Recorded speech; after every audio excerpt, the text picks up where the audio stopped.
Hey guys, so I am making this video for you guys out there who are in a situation where your cars are not starting.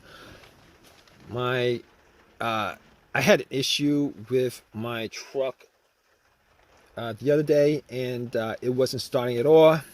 And I did find out what the answer was, and I did get it to start. Everything was, everything's working fine now. But let me tell you guys what happened with with that. So basically, I was parked at a Home Depot and went to get some stuff. Came back out, tried to start the car, tried to start it, and nothing happened. Nothing happened. Like got in, and everything else worked. The dash, everything else worked. I just got this truck a couple months ago, but and it drove fine. Everything worked fine, except could not get it to crank this time around. But once I got in, everything, all the chimes were good, or all the everything worked, except it wouldn't crank. Like radio, blower motor, everything was working except it wouldn't crank. So I was like thinking to myself, okay, I wasn't in the Home Depot for that long. I was in the Home Depot for maybe like 45 minutes or something like that. Maybe I left the lights on. So first thing I did was I turned on the lights. Turned on the lights, and they were pretty bright. Went out, checked out the lights, the headlights, and they were pretty bright. I'm like, maybe it's not the battery, because first thing that came to my mind is the battery. I don't know the history of the battery. So anyway, I popped the hood, looked at the battery. Battery was like 2 years old. Like possibly the battery, but seeing as how bright the lights were, it should have just done a slow crank if the battery was weak. Scratching my head over it, I'm like, okay, terminals were dirty. Let's clean up the terminals.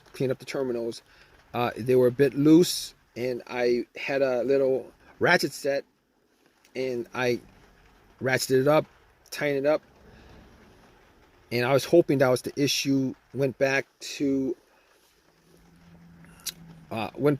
tried to start it, and had the same issue. So I was like, okay. Crossing my fingers that it was the battery that was the issue, and I went back to the Home Depot, bought a battery for it, popped it in, and was hoping that would fix the situation, and nothing at all.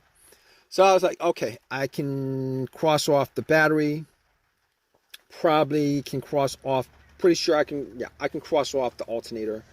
Battery, not the alternator, because if it was the alternator, definitely I would have been able to, the car would have turned on. The truck would have turned on. I would have been able to get like at least 20 miles off of driving just off the battery alone, without the alternator charging it.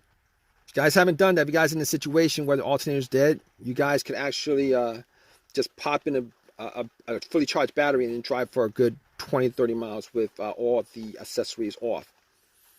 Good tip for you guys. But wasn't the alternator, so I was like, what's next? I'm gonna check the ground wires. And the ground wire was good from the negative of the battery. I actually did check that when I changed up the battery. The ground wire was good. It was connected. There's no corrosion on it. A little bit of rust, no corrosion. I'm like, okay, not the ground wire, not the battery. Can eliminate the alternator. What else could it be? So I'm looking around. I'm like, fuses and relays. But before I did that, I was like, maybe it's possible that the car's computer is having issues. Maybe it's the PCMs that's causing it. So I went and I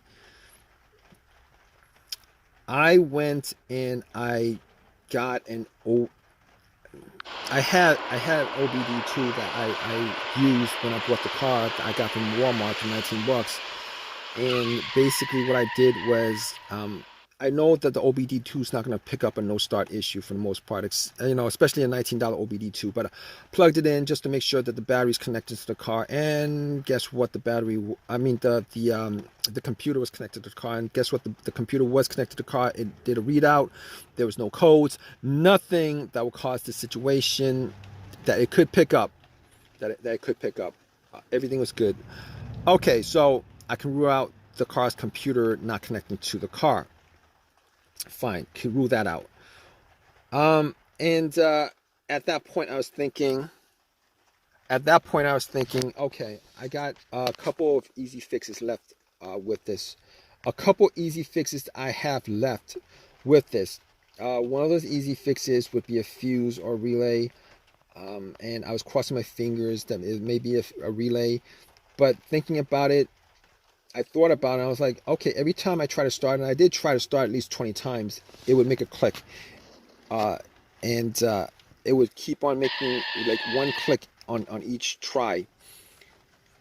And one click on each try, pretty sure that that's coming from the relay, all right? Because if I had heard no click at all, I would know that maybe the relay was having issues, because the relay, that click is just a relay initiating from the battery to the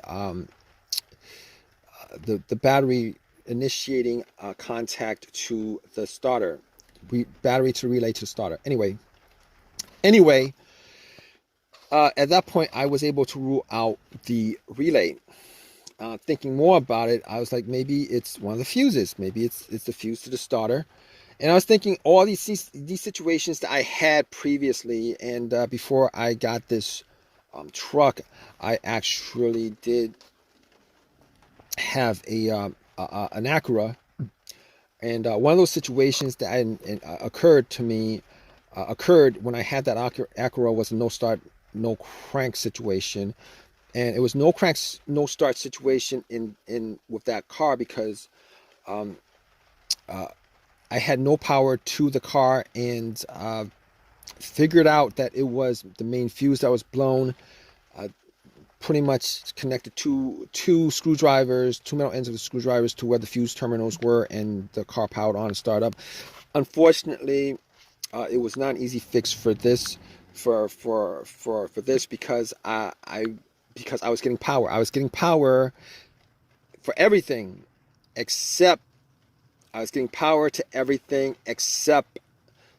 it won't crank. The engine won't crank. So I was like, okay, let's cross that off the list. The other fuse issue that I had was with I believe it was either the fuse to the car's PCM or fuse to the fuel pump. It would crank, but it would not turn over. Everything else worked. It would crank, but it would not turn over. And changed that up, and I believe it was the fuel pump fuse. Changed the fuse. It started right up. Which unfortunately is not the situation in this case, because this is a no crank, no start issue. It will not crank at all. So at that point, I pretty much crossed off pretty much everything that could possibly be the issue except for the starter. Now, here's this issue. Here's my problem with this issue, particularly with the starter. Now, well, not exactly a problem, but the guy who sold me the car told me that the starter was changed up like, a year and a half ago. He's selling the car with a starter that's practically brand new. Only put on a couple thousand, like 5,000, 7,000 miles on the car since he swapped out the starter. And I was thinking to myself, maybe it is the starter. Maybe it is the starter. So I like, at that point, I was like, there's no way I could test it out. I could, but there's no way I could test it out, particularly in a Walmart parking lot. So I was like, I have my tools with me and everything. So called AAA. AAA picked up the truck, drove